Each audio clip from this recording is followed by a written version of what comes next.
At exactly 9:43 a.m., a sealed royal decree left the king's study, its golden edges still warm from the weight of two historic signatures. What appeared at first to be another routine formality from Buckingham Palace quickly morphed into a moment of royal rupture. Because one name one expected, almost guaranteed name was missing: Queen Camilla. And palace insiders confirmed, without hesitation, that this was no oversight. It was intentional. The decree itself was a sweeping reform measure, a formal restructuring of royal representation in the face of mounting public pressure and a changing global monarchy. It redefined ceremonial roles, outlined new expectations for public-facing royals, and subtly trimmed down the list of active royal figures. But most critically, it was signed by King Charles and Princess Anne jointly, and only 4 names appeared in the newly established core: King Charles himself, Princess Anne, Prince William, and Princess Catherine. That meant no Prince Andrew, no Harry, and stunningly, no Queen Camilla. Those who've worked in the palace for decades described it as a quiet earthquake. Not because the structure had never seen reform before, but because the Queen Consort, for the first time in modern royal history, was excluded from a royal document of such magnitude. Historically, Queen Consorts have been named in these decrees for continuity and symbolism. Their roles, though often ceremonial, were still recognized in the written foundation of monarchy function. Camilla's absence didn't just speak volumes, it screamed betrayal, division, and change. And while the statement itself was silent, the message was clear. Camilla's reign as a central royal figure was being quietly dismantled, one line of parchment at a time. The drama didn't stop at omission. It deepened with the signatures themselves. King Charles, despite months of appearing publicly united with Camilla, had co-signed this exclusionary measure with none other than his sister, Princess Anne. The same Anne who has long represented the iron will of the late Queen Elizabeth II. The same Anne who believes in duty above personal comfort, and who has often kept her opinions to herself until now. While the official release was polished, distant, and formal, behind the closed doors of the palace, whispers turned to tension, and silence turned to speculation. Some aides claimed that Charles hesitated before putting pen to paper. Others said Anne was unmoved, decisive, and strategic, insisting that for the monarchy to survive, it must shed the excess and focus on stability. Whatever the truth, one thing was undeniable. Camilla, once publicly crowned beside the king, had just been erased from a document meant to cement the royal future. This wasn't just administrative, but a pivot point, a fracture line forming beneath the throne, signaling a tectonic shift in power and public direction. But to truly grasp the weight of this moment, to understand why Queen Camilla's name was erased at the very heart of the ETD monarchy, we have to rewind the clock. Not to the coronation, not to the wedding, but to the quiet, calculated battles that have been brewing within the royal family for months unseen, but far from unfelt. She never wanted the spotlight. That was never Princess Anne's role, nor her ambition. She wasn't raised for glamour. She was forged in discipline. While others courted headlines, Anne clung to quiet consistency. Yet somehow, in the shadows of Windsor's legacy, she has become the most powerful force behind the crown. Not through titles or fanfare, but through resolve. Now, palace insiders whisper that it is she, not Queen Camilla, who stands closest to the king, shaping royal destiny in a way no one expected. Since Charles ascended the throne, Anne's responsibilities have quietly multiplied. No dramatic announcements, no flashy ceremonies, just task after task, duties passed down not with affection, but with trust. From state visits to military patronages, Anne has become the monarchy's steel spine. Even as headlines fixated on Charles, Camilla, and the younger royals, Anne was the one taking meetings that mattered. She was present in every high-level strategy session and royal protocol briefing. And slowly, almost invisibly, she became indispensable. What made her rise even more striking was the contrast. While Camilla tried to ease into the ceremonial space, once held by Queen Elizabeth, Anne remained anchored in the Queen's original model of service, stoic, efficient, untouched by scandal. And it began to show. Courtiers noticed that when decisions had to be made, Charles turned to Anne. Not for comfort, but for clarity. Not for affirmation, but for truth. Camilla's presence, once a source of personal strength for Charles, began to feel less essential to the institution. Where Camilla brought charm, Anne brought strategy. And in a monarchy now fighting to modernize, charm had become a luxury it could no longer afford. The tension was real, though never spoken publicly. Behind closed doors, Anne is said to have voiced strong opposition to Camilla's increasing ceremonial visibility. According to senior aides, she warned Charles that elevating Camilla too far, too fast, would alienate both staff and the public. The late queen had specifically worded Camilla's ascension as queen consort, not queen. Anne believed those boundaries were sacred. And when Camilla began taking liberties with that label, Anne pushed back. Politely, perhaps, but firmly. There's still a royal decree that recently made headlines, the one that excluded Camilla's name entirely? It didn't appear out of nowhere. Sources confirm it was Anne who pressed for the final draft to be restricted to the core four: Charles, herself, Prince William, and Princess Catherine. The message was intentional. These are the faces the monarchy will rely on moving forward. Not everyone agreed, but few dared challenge her. Because Anne's authority is no longer symbolic. It is functional, it is real. And more than that, it is trusted. Among royal advisors and senior palace figures, a new title has quietly begun to circulate. They call her the strategist behind the throne. It's not official, and she would never acknowledge it, but it reflects a deeper truth. Anne isn't just a working royal. She's the monarchy's last line of defense, the stabilizer, the fixer. And in a time when the crown is desperately trying to hold itself together, she is now its most vital architect. But Anne's quiet rise couldn't happen without consequence. Every gain she made had to be balanced by someone else's loss. And the queen consort, once thought to be untouchable, would be the first to feel the cost. Once celebrated beside the king, Queen Camilla now finds herself increasingly alone, uninvited. To meetings, excluded from briefings, and absent from official documentation that once bore her name. The woman once seen as King Charles's most trusted confidant is now navigating corridors that echo with silence. No formal statement has been issued. No confrontation has occurred. But make no mistake, Queen Camilla is being quietly, surgically, distanced from the heart of royal decision-making. In recent months, Camilla had stepped forward with new energy.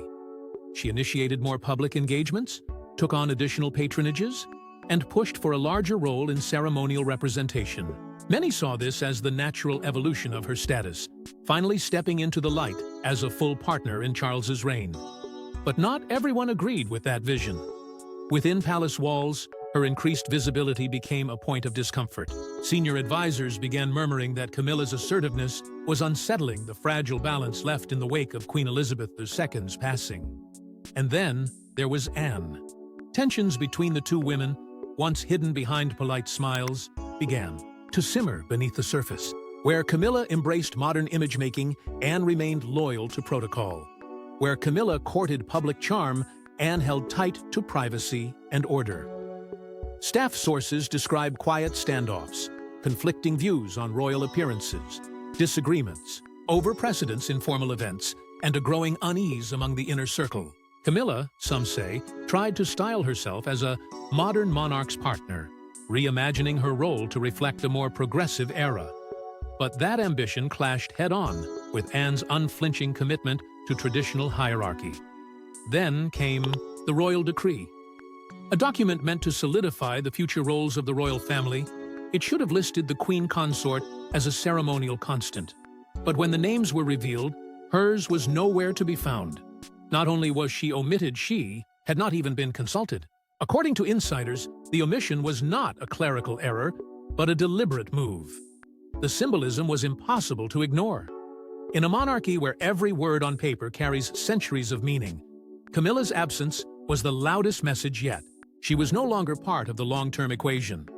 Those close to the situation describe a subtle yet undeniable shift in her daily routines. Camilla now receives information secondhand. She no longer attends planning briefings for major state events. Her private office operates on a parallel track, disconnected from the nucleus of power that includes Charles, Anne, William, and Catherine. Decisions are made without her input. often finalized before she's even informed. And though her smile remains intact in public, those who know her say she senses the truth. She is being sidelined, not by scandal or public backlash, but by strategic exclusion. Still, Camilla moves forward with quiet determination, but her circle has shrunk. Her voice no longer echoes in the inner chambers where strategy is set. And with every new decree, every private meeting she's not part of, the message grows clearer. The future is being shaped without her. And while she navigates the bitter taste of isolation, King Charles himself is caught in the tightening vice of expectation from a public demanding change, from a sister guarding the crown's legacy, and from a family divided over who truly belongs at the center of power. He loved her. For decades, through scandal, criticism, and unrelenting public scrutiny, Charles had stood by Camilla not just as a partner, but as a lifeline. Their relationship had withstood everything the world threw at them. And yet, when the crown finally settled on his head, so did a burden that love alone could no longer carry. For the monarchy to survive the storm of modern judgment and generational change, Charles would have to make a choice. And when it came time to sign the most consequential royal decree of his reign, he chose duty over devotion, but not without a cost. Behind the grandeur of the throne lies a reality few ever see: the relentless pressure to maintain public confidence in a centuries-old institution. The British monarchy, already bruised by controversies and fractured loyalties, was under the microscope like never before. Parliament had grown restless, pushing for a more efficient, less ceremonial monarchy that no longer demanded excessive public funding. The press had begun raising questions, not about the king himself, but about who truly deserved to be called the face of the crown. For many, Camilla's name was always going to be a complication. Though she had won over a large portion of the public in recent years, there remained a vocal contingent that never fully accepted her presence beside Charles. Her journey from the other woman to queen consort had been extraordinary, but not without resistance. And in the eyes of some, her inclusion in royal matters still symbolized unresolved wounds from the past. So when the draft of the royal decree arrived detailing the streamlined core of working royals, Camilla's name sat in a gray area. Tradition said she should be included. Strategy said she shouldn't. And Charles was trapped between the two. For days, he reportedly asked for revisions, hesitated over phrasing, and reviewed every word. His aides described him as distracted, pacing, torn, and yet, the more he waited, the more obvious the solution became, not to his heart, but to the institution. Princess Anne was resolute. Her advice was unshaken. The monarchy must be a clean, lean, respected front. She wasn't cruel, but she was clear. If Camilla's presence diluted the message of modern accountability, she had to be removed from the decree. Anne, ever loyal to the late Queen's principles, didn't waver. She had no room for sentiment. And slowly, neither did Charles. When the final document was placed before him, he didn't speak. Those present in the room described his expression as solemn, his posture heavy. He signed the decree not as a husband, but as a king. And with that pen stroke, Queen Camilla's name was gone, erased from a document that defined the monarchy's future. It was not loud. It was not theatrical. It was something far more painful, necessary. But the decision, while confined to ink and paper, would not stay hidden for long. The impact of her removal echoed far beyond the palace walls. And as the press got wind of what had happened, the monarchy braced itself, because the storm was just beginning. Within 15 minutes of the document's leak, Queen Camilla exploded across every major social platform. The headlines were immediate and brutal. Camilla cut from crown. Queen no more. And the decree that dethroned her flooded news feeds and dominated primetime broadcasts. It was more than a story. It was a spectacle. A moment that transformed a quiet royal decision into a global media firestorm. Suddenly, the world wasn't just watching the British monarchy, they were dissecting it, frame by frame. Major outlets scrambled to verify the decree, and once confirmed, the EI analysis came fast. Some described Camilla's omission as a symbolic demotion, noting that while her title technically remained intact, The public erasure from a document of such magnitude could not be downplayed. It wasn't just administrative, it was strategic. And it stung. The media, especially those long critical of her controversial past, called it a correction of history. Others saw it differently, branding it a betrayal of a woman who had endured decades of public scrutiny, only to be cast aside now when the crown sat comfortably on her husband's head. Social media, unfiltered and ruthless, ignited with conflicting waves of emotion. One camp hailed the move as long overdue, calling it a restoration of respect for Princess Diana's legacy. Another called it cruel, arguing that Camilla had paid her penance, earned her role, and now deserved more than being iced out by palace politics. But one thing was certain: everyone had something to say. Hashtags clashed. Think pieces emerged overnight, and the tone was far from neutral. Polls followed soon after, offering data to the drama. In one survey, 62% of respondents supported the decision to remove Camilla from the decree. When asked why, most cited trust in Princess Anne. Anne, it seemed, had become the face of royal integrity. Her approval ratings were soaring. Camilla's? Plummeting. For many, this was a vote of confidence in tradition wrapped in a desire for accountability. People wanted a monarchy that felt earned, not inherited through convenience or controversy. International media couldn't ignore the deeper implications. From Paris to New York, the headlines questioned not just Camilla's place, but the foundation of the royal marriage itself. If Charles had truly stood by her, why didn't he protect her now? Was this a sign of growing fracture behind the scenes? Did this signal a strategic shift, or something far more personal? Foreign correspondents debated whether Camilla would step back from public duties entirely, or whether she'd fight to remain visible amid an institution that now seemed to be freezing her out.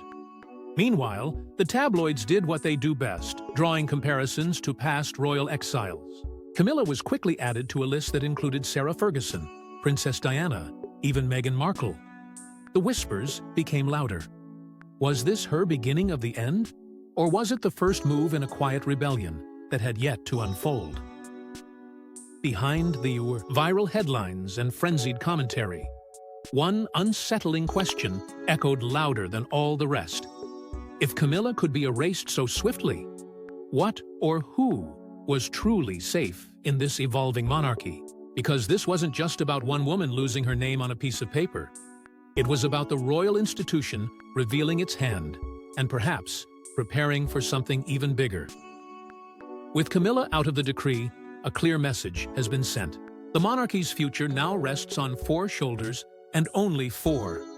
King Charles, Princess Anne, Prince William, and Princess Catherine. These aren't just names on parchment. They are the architects of a new royal order. And behind closed doors, this core 4 is quietly but decisively rewriting the rules of what the British monarchy looks like in the 21st century. Gone is the sprawling, decades-old model of extended family members fulfilling ceremonial duties across the Commonwealth. In its place is a more concentrated nucleus of influence. Palace insiders confirm that every major royal engagement going forward, from state visits to national celebrations, will be handled solely by this new elite circle. The streamlined model was once an ambition voiced in passing by Charles. Now, it's becoming law. And with each quiet step, the once unshakable structure of inherited roles is being reshaped by strategy, efficiency, and relevance. Camilla's exclusion from the decree created a vacuum, one that is already being filled. Responsibilities that once belonged to her, especially ceremonial roles, are being quietly reassigned.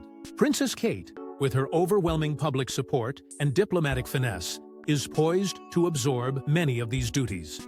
Meanwhile, Anne, already overburdened with engagements, will solidify her role as the institution's most trusted executor. What was once shared across the broader royal family is now being concentrated into this powerful inner square. Not out of spite, but out of survival. Charles's long-term vision of a slimmer, more efficient monarchy was once seen as theoretical, but now it's operational. Behind this vision is a clear motive: preserve the crown's legitimacy by cutting away the excess. In an age where public scrutiny is relentless, where the media has teeth sharper than any sword, the monarchy is no longer allowed the luxury of bloated symbolism. It must become lean, transparent, and indisputably functional. That is the mandate Charles and Anne are now enforcing with precision. But there's more at stake than just schedules and titles. Internal discussions have already begun about phasing out certain inherited honors, some of which still belong to Camilla. These titles, bestowed in an era of different expectations, may no longer align with the monarchy's new direction. Each removed title, each stripped role, will feel like a quiet undoing of what Camilla fought to achieve.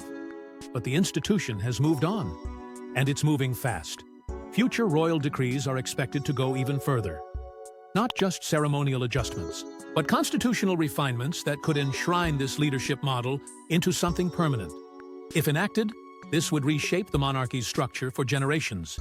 It would be the most significant transformation since Queen Elizabeth II's early reign, and this time, it's not being driven by inheritance, but by choice. But even as this new framework strengthens, behind its cold, calculated precision lies something deeply human. Because while the structure solidifies and the monarchy adapts to survive, there is one woman, watching from a growing distance, whose legacy is already being dismantled piece by piece. And for Camilla, this isn't just about titles. It's about what happens when loyalty to love collides with the brutal momentum of legacy. She hasn't spoken publicly. Not once. Not even as her name vanished from the decree. Not as headlines circled like vultures, and certainly not as allies turned suspiciously quiet. But silence doesn't mean surrender. According to palace insiders, Queen Camilla is not retreating. She's regrouping. Behind the walls of Clarence House, closed-door meetings have reportedly become more frequent. Only the most trusted are allowed in. Longtime confidants, loyal family members, the same people who stood by her during the darkest days of her royal introduction are now circling once again this time. Not to defend her legacy, but perhaps to help her redefine it. Camilla has already cancelled multiple scheduled appearances, and no formal explanation has been offered. The official calendar remains blank in areas where once her name would have filled engagements for charity dinners, royal garden tours, or diplomatic receptions. Some say she's simply exhausted. Others believe she's laying low, waiting to strike back not with a speech or a press conference, but with subtle, calculated moves. Whispers inside the palace suggest that Camilla is considering telling her side of the story carefully, indirectly, through hand-picked journalists with long-standing sympathies. If true, such a leak would not only be a direct challenge to the monarchy's unified front, but a personal strike against those who orchestrated her exclusion. The whispers don't stop there. Some sources claim that Camilla is entertaining the idea of gradually withdrawing from public life altogether. If she does, it won't be announced as exile or resignation. It will be dressed as dignity. A quiet exit, a decision for health or personal balance. But not everyone is convinced she's ready to disappear. There are those in the royal inner circle who insist she's preparing for the long game, positioning herself as a steady presence for when the current storm passes and power inevitably shifts again. One aide, speaking on condition of anonymity, described her as more determined now than ever. Yet beneath the surface of strategy lies something far more fragile: tension with the one person who once protected her at all costs. King Charles, though still by her side in public, is reportedly under immense strain behind the scenes. The emotional toll of the decree, combined with mounting responsibilities and Anne's growing influence, has driven a quiet wedge between them. The man who once shielded her from every fire now finds himself caught between the woman he loves and the institution he's sworn to preserve. And that balancing act is beginning to unravel. Even Camilla's relationship with William and Catherine, once polite, even warm, has grown cold. The Princess of Wales, now rising in prominence, has taken over roles that were once Camilla's domain. And William, ever protective of the monarchy's image, is believed to support the streamlining that left her out. Where once there was shared purpose, now there is distance. And Camilla, always aware of every shift in tone, is said to feel it acutely. She may not be making headlines right now, but make no mistake, Queen Camilla is not done. Whether she fights quietly from within or disappears with grace to protect what dignity remains, her next move could alter more than just her role. It could define the final chapter of her royal life. Because as the crown rewrites itself, the question is no longer what she has lost, but what she's willing to do to reclaim her place before the monarchy moves on without her. With Camilla removed from the royal decree, an era is closing quietly, but unmistakably. The woman who once stood beside the king in defiance of convention now stands on uncertain ground. And as the monarchy moves into its next chapter, her place within it has never been more fragile. What began as whispers has now taken root in policy. The omission wasn't a symbolic gesture. It was the start of a structural shift. And in this new order, Camilla's long-cemented presence is being quietly unfastened from the crown she once seemed destined to share. The long-term implications are profound. Camilla's public duties, once expected and routine, are now under quiet review. Those close to her say a full step back from the royal spotlight is no longer off the table. The rationale would be personal, perhaps framed as prioritizing health or well-being, but behind it would be an unmistakable truth. She is no longer at the heart of royal planning. And for a monarchy that depends on public clarity and carefully orchestrated symbolism, that kind of withdrawal sends a louder message than any speech could ever deliver. For the line of succession, the timing couldn't be more precise. By streamlining the royal face of the institution to Charles, Anne, William, and Catherine, the monarchy has cleared the path for its next generation. With Camilla stepping back, the public's eyes can now focus more easily on William and Kate, the couple seen by many as the embodiment of a modern royal family. No longer overshadowed by Charles's complicated past, their image stands stronger, unburdened. And for the firm, that's a win. The public's trust, battered in recent years by scandal, exits, and controversy, is beginning to heal under Anne's direction and William's rising presence. The simplification wasn't just strategic, it was restorative. But amid that restoration lies a bitter truth. King Charles's legacy is now being shaped not only by what he's built, but by what and who he's had to release. Letting go of Camilla in such a visible way, whether by pressure or choice, marks a turning point in how history may remember him. Not as the romantic who defied the world for the woman he loved, but as the monarch who recalibrated his own reign to serve the survival of the crown.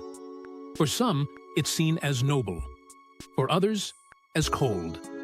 But for Charles, it may have been the only way to preserve the institution he waited a lifetime to inherit. And still, one question lingers. Will Camilla fade quietly into the backdrop of history? Or will she make one final stand before the curtain falls? The world is watching carefully. Some believe she will bow out with grace, letting her silence speak louder than any retaliation. Others suspect she's biding her time, waiting for the right moment to reassert herself in ways only she understands. Because if we've learned anything from Camilla's decades-long evolution, it's this: she's not one to disappear without leaving a mark.